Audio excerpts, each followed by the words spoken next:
100లో 99 మందికి first night రోజు sex జరగదండి. ఇదైతే నేను ఓపెన్గా చెబుతున్న స్టేట్మెంట్. సెక్స్లో పార్ట్నర్ సాటిస్ఫాక్షన్కి పెన్నిస్ సైజ్కి సంబంధం లేదు.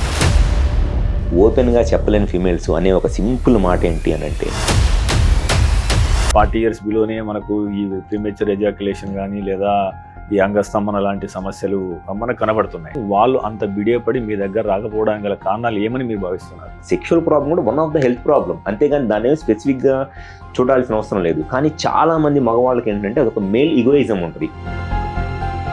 టైర్డ్ అయినా లేదా నాకు స్ట్రెస్ ఉన్నది అనేది ఒక సాకుగా మాత్రమే మగవాళ్ళు చాలాసార్లు చెప్తుంటారా? ఫియర్ ఆఫ్ ఫెయిల్యూర్ అంటారు. అంటే సెక్షువల్గా నేను చేయలేనేమో అనే ఒక భయము, ఆ భయంతో వాళ్ళు ఇట్లాంటి లేమ్ ఎక్స్క్యూజెస్ అనమాట. ఈరోజు నాకు మూడ్ లేదనో.